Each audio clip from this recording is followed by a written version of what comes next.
اللہ تعالیٰ نے ہم سب کو اس دنیا کے اندر عمل کا مکلف بنایا ہے. اسی لیے کہا گیا ہے کہ عمل سے زندگی بنتی ہے، جنت بھی جہنم بھی. یہ خاکی اپنی فطرت میں نہ نوری ہے نہ ناری ہے. اس لیے کہ آخرت کی جو زندگی ہر انسان کی آنے والی ہے، جو ہمیشہ ہمیش کی زندگی ہے اور کبھی ختم ہونے والی زندگی نہیں ہے.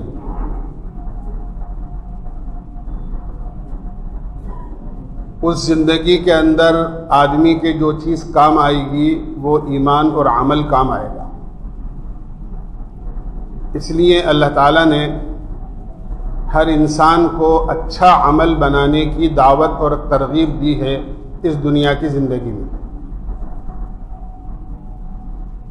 قرآن کریم میں اللہ تعالیٰ نے فرمایا ہے تبارک الذی بیدہ الملک وہو علی کل شیء قدیر الذی خلق الموت والحیاۃ لیبلوکم ایکم احسن عملا.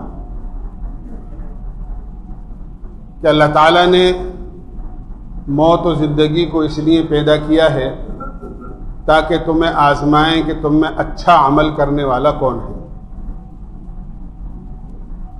دنیا میں انسان اچھے عمل بھی کرتا ہے اور نفس و شیطان کے دباؤ میں آ کر آدمی اپنے عمل کو خراب بھی کر دیتا ہے.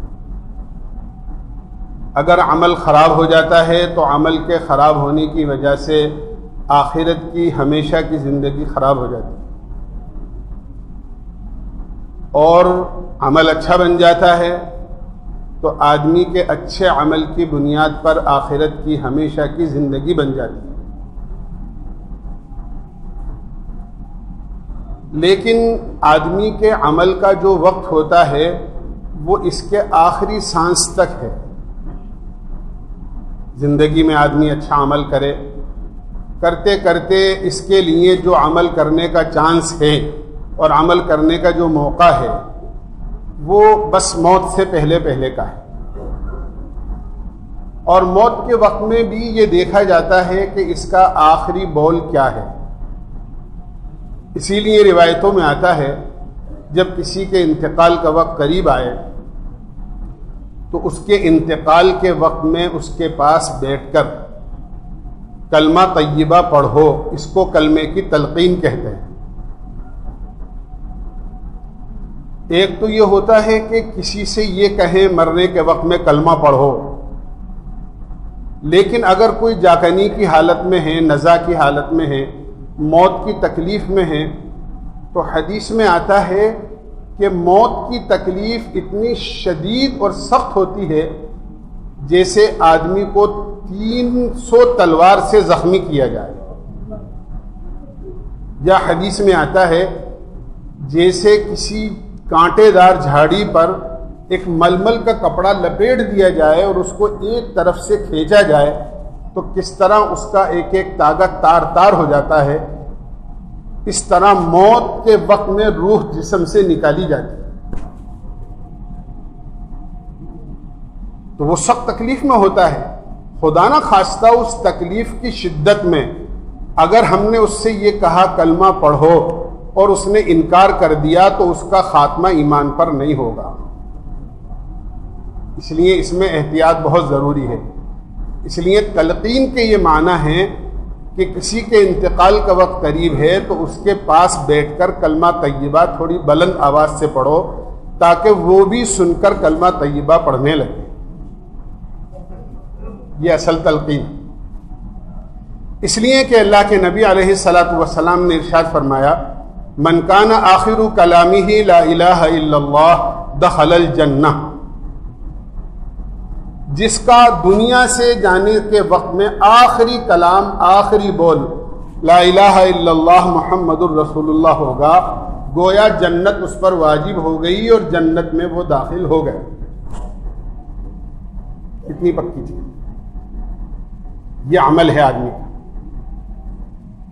تو فرمایا کہ عمل کرنے کا جو موقع ہے وہ صرف موت سے پہلے پہلے کا ہے. فرشتے ہیں جس کا اچھا عمل بھی لکھتے ہیں اس کا برا عمل بھی لکھتے ہیں، اور جب آدمی انتقال کر جاتا ہے تو اس کا اعمال نامہ بند کر دیا جاتا ہے۔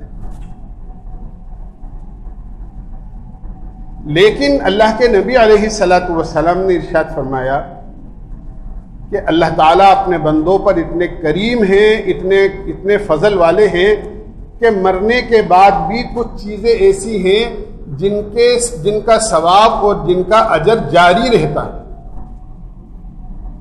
ایسا سلسلہ اللہ تعالیٰ نے جاری فرمایا ہے کہ آدمی کا وہ عمل جو یہ کرتا تھا وہ بند کر دیا گیا، لیکن کچھ چیزیں ایسی ہوتی ہیں جس کا ثواب اور جس کا اجر مرنے کے بعد بھی آدمی کو ملتا رہتا ہے۔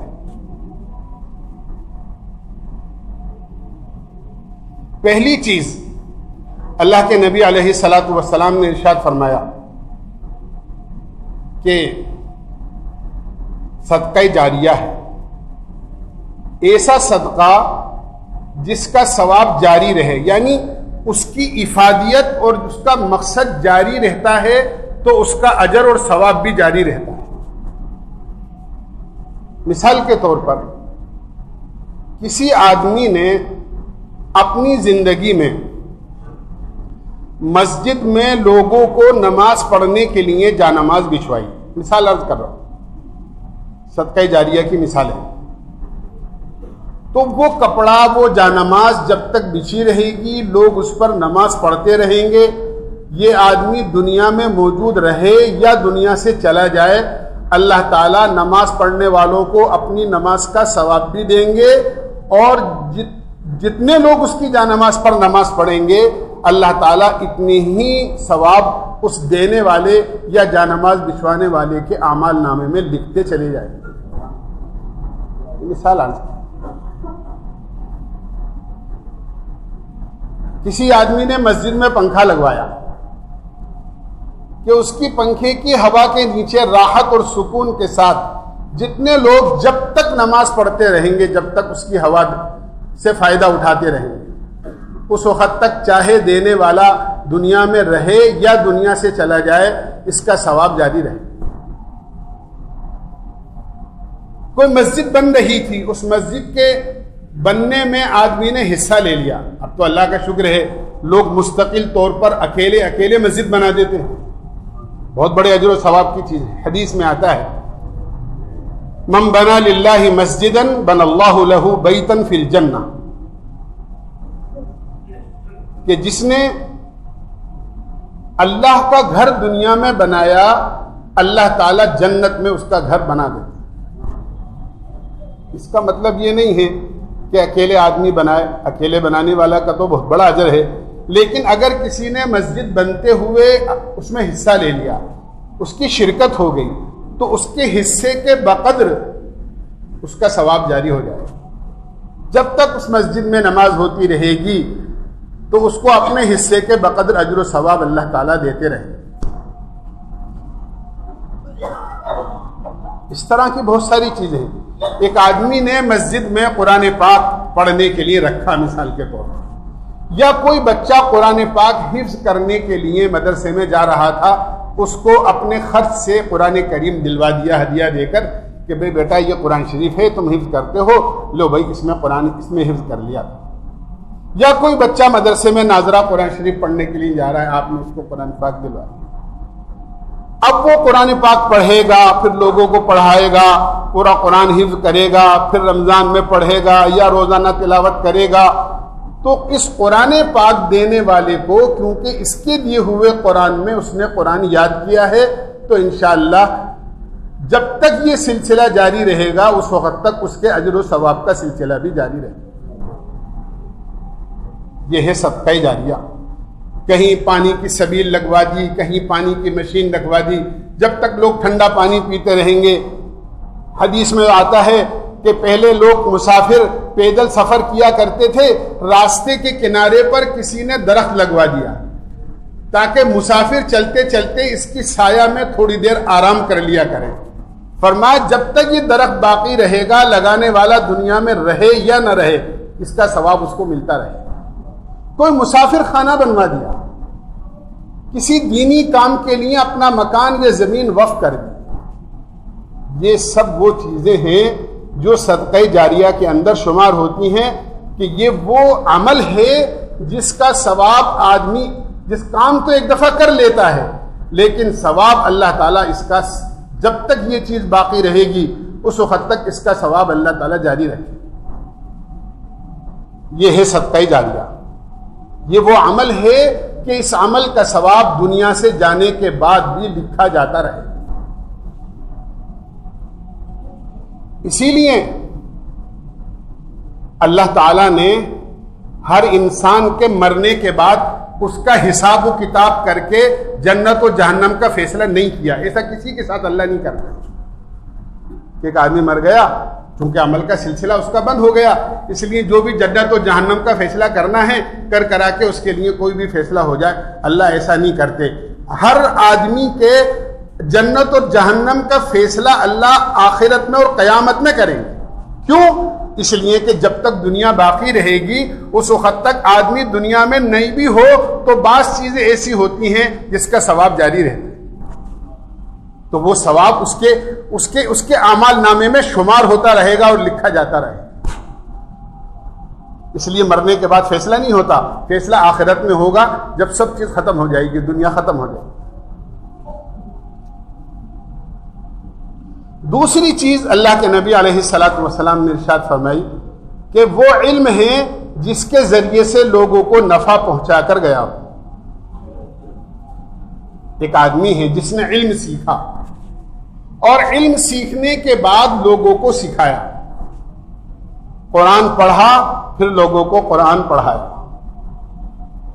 حدیث پڑھی پھر لوگوں کو حدیث پڑھائی, مسائل سیکھے اور پھر لوگوں کو مسائل سکھائے, نماز سیکھی پھر لوگوں کو نماز سکھائی, دین کی باتیں سیکھیں اور پھر اس کو لوگوں کو سکھایا, خود نماز پڑھی لوگوں کو نماز پڑھنے کی دعوت دی اور نماز کے لیے بلایا. یہ وہ ہے کہ آدمی اپنے علم سے لوگوں کو فائدہ پہنچا رہا ہے. اس کے لیے کوئی بڑا عالم ہونا یا کوئی مستقل پورا عالم ہونا بھی ضروری نہیں, بلکہ اللہ کے نبی علیہ الصلوۃ والسلام نے ارشاد فرمایا بلغوا عنی ولو آیا, اگر میری طرف سے ایک بات بھی تمہیں پہنچ جائے اور میرا ایک قول, ایک بات, میرا ایک ارشاد, میری ایک حدیث یا میری حدیث کی ایک جملہ بھی اگر تمہارے پاس پہنچ گیا تو تمہاری ذمہ داری ہے کہ اس کو ایسے لوگوں تک پہنچا دو جو نہیں جانتے ہیں. اس میں یہ سب چیزیں داخل ہیں. آپ کو سورہ فاتحہ یاد ہے اور نماز میں سورہ فاتحہ پڑھی جاتی ہے, آپ نے کسی ایسے آدمی کو سورہ فاتحہ سکھا دی جس کو سورہ فاتحہ یاد نہیں تھی, تو جب تک یہ آدمی سورہ فاتحہ پڑھتا رہے گا پھر یہ اوروں کو سکھاتا رہے گا, آپ دنیا میں رہیں یا نہ رہیں آپ کو سورہ فاتحہ سکھانے کا اور قرآن پڑھانے کا ثواب آپ کو ملتا رہے گا. کسی کو التحیات سکھا دی, کسی کو دعا قنوت یاد نہیں تھی دعا قنوت سکھا دی, کسی کو نماز میں پڑھی جانے والی چھوٹی چھوٹی صورتیں یاد نہیں تھی, آپ نے چھوٹی چھوٹی صورتیں نماز میں پڑھی جانے والی کسی کو یاد کرا دی. ایک آدمی بیچارہ نماز نہیں پڑھتا تھا, آپ نے اس کو سمجھا کر, ترغیب دے کر, فضائل سنا کر اس کو مسجد کی ترغیب دے کر مسجد میں آنے والا بنا دیا. تو جب تک یہ نماز پڑھتا رہے گا اس کی نماز کا ثواب اس کو بھی ملے گا, اور آپ چونکہ اس کو مسجد میں لانے کا ذریعہ اور سبب بنے ہیں, اللہ اتنا ہی ثواب آپ کے اعمال نامہ میں بھی لکھتے جاتے ہیں. لوگوں کو اچھی باتوں کی طرف بلانا, ہاں, لیکن شرط یہ ہے کہ آدمی کسی کو اچھے کام کی طرف بلائے. حدیث میں آتا ہے اللہ کے نبی نے فرمایا الدال علی الخیر کفاعلہ, اچھی بات کی طرف لوگوں کو بلانے والا, ترغیب دینے والا, اچھی باتوں کی طرف رہبری کرنے والے کا اجر بھی اتنا ہی ہے جتنا کہ عمل کرنے والے کا اجر ہے. جتنا عمل کرنے والے کو ملے گا اس عمل کی طرف بلانے والے کو بھی اتنا ہی ثواب ملے گا. لیکن شرط یہ ہے کہ آدمی کسی اچھے کاموں کی طرف کسی کو بلائے تو اس طرح بلائے, اس طرح دعوت دے کہ سامنے والا سمجھے واقعی یہ میرا ہمدرد ہے اور میری ہمدردی کی بات کر رہا ہے. ایسا کوئی جملہ نہ کہے جس جملے سے آدمی سمجھے کہ شاید یہ میری غلط بات پر مجھے طنز کر رہے ہیں، ٹون کس رہے ہیں، مجھے تانا دے رہے ہیں، مجھے شرمندہ کر رہے ہیں. ایسی بات نہیں. اسی لیے علماء نے لکھا ہے کہ اچھے کام کی طرف بلانے والوں کے لیے کچھ شرائط ہیں. اس میں سے پہلی شرط یہ ہے کہ آپ اگر کسی اچھے کام کی طرف کسی کو بلا رہے ہو تو آپ کی نیت صحیح ہونی چاہیے. اگر آپ کی نیت اچھی نہیں ہے تو آپ کو آپ کی بات کا اثر نہیں ہوگا. اسی طرح آپ کو بلانے کا طریقہ صحیح ہو. آپ کسی کو ترغیب دیں، آپ کسی کو اچھے کام کی طرف بلائیں تو آپ کا طریقہ صحیح ہونا چاہیے. ایسا نہ ہو کہ کوئی شرمندہ ہو جائے، ایسا نہ ہو کہ کوئی اللہ نہ کرے ضد پر آ جائے. ایسا طریقہ نہیں ہونا چاہیے، بلکہ ایسا طریقہ ہونا چاہیے کہ سامنے والے کے دل میں بات اتر جائے اور وہ یہ کہے کہ واقعتاً یہ آدمی میرا ہمدرد ہے اور جو بات کہہ رہا ہے وہ میری ہمدردی کی کہہ رہا ہے، مجھے اس پر ضرور عمل کرنا چاہیے. طریقہ صحیح ہونا چاہیے، تب تو آدمی کی بات کا اثر ہوتا ہے، ورنہ نہیں. اس لیے فرمایا کہ خود عمل کرو اور لوگوں کو اچھے کاموں کی طرف بلاؤ. یہ بھی ایک ایسا عمل ہے جس کا ثواب مرنے کے بعد جاری رہے. عمل آدمی کا کہ اپنے علم سے لوگوں کو فائدہ پہنچا کر گیا. اسی طرح فرمایا تیسری چیز ولد صالح یدعو لہ، اپنے پیچھے اپنی نیک اولاد کو چھوڑ کر گیا ہو جو اس کے پیچھے اس کے لیے دعائیں مغفرت کرتی رہے. حدیث میں ولد صالح کا لفظ ہے، نیک اولاد چھوڑ کر گیا ہو. پتہ یہ چلا سب سے پہلی ذمہ داری ہماری یہ ہے کہ اپنی اولاد کو نیک بنائیں. اپنی اولاد کو نیک بنائیں تاکہ ہماری اولاد ہمارے بعد نیک کام کرے. اور نیکی ایک ایسی چیز ہے کہ اللہ تعالیٰ نے نیکی کے ساتھ میں دنیا کی ساری برکتیں رکھی ہیں. نیکی کی ساری برکتیں رکھی. اور تاریخ میں ایسے بے شمار واقعات ہیں کہ جنہوں نے اپنی اولاد کو نیک بنایا، ان کی اولاد نیکی کی وجہ سے اللہ نے دنیا کی وسعتیں بھی ان کو عطا فرمائی. اور جنہوں نے اپنی اولاد کو نیک نہیں بنایا بلکہ ان کے لیے بہت سارا مال و دولت چھوڑ کر گئے، تو وہ مال و دولت کو اپنی آوارہ گردی کے اندر انہوں نے خرچ کیا. اور آپ کمائی اور باپ کمائی کا مسئلہ کہ آپ کمائی کی تو قدر ہوتی ہے، باپ کمائی کی قدر نہیں ہوتی ہے. اور ماں باپ کی کمائی ہوئی چیزوں کو بے دردی کے ساتھ خرچ کیا، ایک دن فقیر ہو گئے، جو کچھ تھا وہ سب ختم کر دیا. عمر بن عبدالعزیز رحمۃ اللہ علیہ کے زمانے میں ان سے پہلے جو بادشاہ گزرے تھے، سلیمان ابن عبد الملک اور ولید ابن عبد الملک، یہ بڑے بڑے بادشاہ تھے بنو امیہ کے. انہوں نے اپنی اولادوں کے لیے بڑی بڑی بھاری جاگیریں، جائیدادیں اور مال و دولت خوب چھوڑا.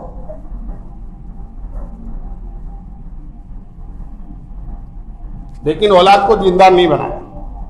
تو ایک تو ان کی اولادی تھی جن کے لیے خوب مال و دولت چھوڑا گیا. ان کے بعد عمر بن عبدالعزیز رحمۃ اللہ علیہ خلیفہ بنے. عمر بن عبدالعزیز رحمۃ اللہ علیہ نے تقریباً 2.5 سال خلافت کی اور بڑا عجیب زمانہ ان کی خلافت کا گزرا. لیکن جب انتقال کا وقت قریب آیا تو چند درہم تھے جو میراث میں چھوڑے تھے، اور اس میں بھی یہ وصیت کی تھی کہ اتنے تو کفن دفن میں لگا دینا، اتنے قبر کھودنے والے کو دے دینا، اور تھوڑے سے بچیں گے چند درہم وہ اولاد میں تقسیم ہو جائیں گے. لوگوں نے کہا بھی کہ آپ سے پہلے والے بادشاہوں نے اپنی اولادوں کے لیے تو بہت کچھ چھوڑا اور آپ نے تو اپنی اولاد کے لیے کچھ بھی نہیں چھوڑا. فرمانے لگے میں نے لوگوں کا حق مار کر اپنی اولاد کا بھلا نہیں کیا ہے. بلکہ میں نے اپنی اولاد کو نیک بنایا ہے، اور اللہ کا یہ وعدہ ہے وَهُوَ يَتَوَلَّى الصَّالِحِينَ کہ وہ نیکوں کا والی ہے، وہ نیکوں کا نگہبان ہے۔ میری اولاد نیک ہے تو وہ بھوکا نہیں مرے گی۔ بادشاہ بھی دنیا سے چلے گئے، ان کی اولادیں بھی تھیں۔ عمر بن عبدالعزیز رحمۃ اللہ علیہ بھی دنیا سے چلے گئے، ان کی اولادیں بھی بعد میں تھیں۔ دمشق میں جامع مسجد ہے جس کے مشرقی مینارے پر حضرت عیسیٰ علیہ السلام آسمان سے قیامت سے پہلے اتریں گے۔ زندہ اللہ نے آپ کو آسمان پر اٹھا لیا اور قیامت سے پہلے عیسیٰ علیہ السلام آسمان سے اتارے جائیں گے۔ وہ مسجد سلیمان ابن عبد الملک اور ولید ابن عبد الملک نے بنائی تھی۔ تاریخ کا لکھنے والا اپنی کتاب میں یہ لکھتا ہے کہ میں نے اپنی آنکھوں سے عجیب منظر دیکھا، اور یہ دیکھا کہ عمر بن عبدالعزیز رحمۃ اللہ علیہ نے اپنی اولاد کے لیے چند درہم چھوڑے تھے، لیکن ان کی اولاد نیک تھی۔ اللہ نے ان کی نیکی کی بدولت ان کے مال میں اتنی وسعت اور برکت دی کہ ہم نے دیکھا ہے ہزاروں ہزاروں درہم، ہزاروں دینار جب اللہ کے راستے میں خرچ کرنے کا موقع آتا تھا تو وہ خوب خرچ کرتے تھے۔ اور وہ لوگ جن کے ماں باپ نے ان کے لیے بڑی بڑی مالی جاگیریں اور جائیدادیں چھوڑی تھیں، ان کے پوتا پوتی اور ان کے نواسا نواسی اس مسجد کی سیڑھیوں پر بیٹھ کر لوگوں سے دو آنے کی بھیک مانگتے تھے، اور یہ کہتے تھے یہ مسجد ہمارے باپ نے بنائی تھی، یہ مسجد ہمارے دادا نے بنائی تھی، آج ہمارے گھر میں شام کو کھانے کے لیے کچھ نہیں ہے، ہمیں 2 روپے کی بھیک دے دو۔ یہ نتیجہ ہوتا ہے خالی مال اولاد کے لیے چھوڑا، اولاد کو دیندار نہیں بنایا، اور ایک وہ جنہوں نے اولاد کو دیندار بنایا، اللہ نے دنیا کی برکتیں بھی دینداری کی برکت سے ان کو عطا کی۔ تو فرمایا کہ اپنی اولاد کو نیک بنا کر چھوڑ کر گیا ہو، تو اولاد جب تک نیکی کرتی رہے گی، اور جب اسے نیک بنایا ہے تو فرمایا ولد صالح یدعو لہ، اپنے ماں باپ کے لیے وہ دعائے مغفرت کرتی رہے۔ ایسے بیسیوں واقعات ہیں جنہوں نے اپنے ماں باپ کو، کیونکہ ماں باپ نے ان کو حافظ قرآن بنایا، تو کتابوں میں فضائل کی ایسے واقعات لکھے ہیں کہ ایک باپ نے اپنے بچے کو قرآن حفظ کرایا، اس کے انتقال کے بعد ایک بزرگ نے خواب میں دیکھا اور بڑی اچھی حالت میں دیکھا، پوچھا تم اتنی اچھی حالت میں خوش و خرم اور بہت خوش نظر آ رہے ہو، تمہارے کس عمل کی برکت ہے؟ تو کہنے لگے کہ میرا ایک بیٹا ہے جس کو میں نے حافظ قرآن بنایا ہے، اور وہ روزانہ ایک قرآن کریم پڑھ کر مجھے بخش دیتا ہے اور اس کا ثواب مجھے مل جاتا ہے۔ اللہ نے اس کے اس ثواب کی وجہ سے اور اس کے قرآن پڑھ کر بخشنے کی وجہ سے مجھے جنت میں ہر قسم کی نعمتیں دے رکھی۔ یہ ہے وہ نیک اولاد جو اپنے ماں باپ کو اپنے انتقال کے بعد یاد رکھتے۔ ضروری ہے اپنی اولاد کو نیک بنانا تاکہ یہ ہمیں اپنی دعاؤں میں یاد رکھے، ہمارے لیے اچھے کام کرے، اور اگر اولاد کچھ نہ کرے اچھے اعمال ہی کرتی رہے گی تو بھی اس اولاد کے اچھے اعمال کا ثواب اس کے ماں باپ کو ملتا رہے، کیونکہ ماں باپ ذریعہ بنے ہیں اس کو نیک بنانے کا۔ تو جتنی نیکی کے کام یہ کر رہا ہے اور جتنے اچھے کام یہ کر رہا ہے، اللہ تعالیٰ اس کو بھی ثواب دے رہے ہیں اور اس کے ماں باپ کو بھی ثواب دے رہے ہیں۔ بہت بڑی بے مروتی کی بات ہے، جن ماں باپ نے ہمیں پالا پوسا، یعنی یہ کہو کہ نہ ہم بولنا جانتے تھے ہمیں بولنا سکھایا، ہم ہگنا موتنا نہیں جانتے تھے ہمیں پیشاب پخانے کا طریقہ بتایا، ہم کپڑے پہننا نہیں جانتے تھے ہمیں پہننا اوڑھنا سکھایا، ہمیں پڑھنا لکھنا سکھایا، ہمیں کاروبار سے لگایا، اور جب وہ دنیا سے چلے گئے اور ہماری دعاؤں کے ضرورت مند ہیں تو آدمی اپنی دنیا میں ملوث رہے اور اپنے ماں باپ کو بھول جائے۔ کتنی بڑی بے مروتی کی بات ہے۔ اس لیے اولاد کی نیکی یہ ہے کہ وہ مرنے کے بعد اپنے ماں باپ کو یاد رکھے۔ اگر اولاد نیک ہوگی تو ضرور اپنے ماں باپ کو یاد رکھے گی، اور ان کی دعاؤں کا، ان کے پڑھنے کا ثواب ان کے ماں باپ کو یقیناً ملتا رہے۔ اس لیے اللہ کے نبی نے فرمایا کہ یہ اللہ کا انعام ہے کہ آدمی دنیا سے چلا گیا، لیکن 3 عمل صدقہ جاریہ ہے، وہ علم ہے جس سے لوگوں کو نفع پہنچا کر گیا ہو، اور اسی طرح وہ نیک اولاد ہے جو اپنے ماں باپ کے لیے دعائے مغفرت کرتی رہے۔ یہ 3 چیزوں کا مرنے کے بعد بھی اللہ ثواب پہنچاتے رہتے ہیں، یہاں تک کہ یہ قیامت میں اللہ کے دربار میں آئے گا تو جتنا دنیا میں عمل کیا تھا اس سے کہیں زیادہ اس کے اعمال نامے نیکیوں سے پر ہوں گے اور اچھے اعمال سے پر ہوں گے۔ اللہ ہمیں ایسے خوش نصیب لوگوں سے بنائے۔ وآخر دعوانا الحمدللہ۔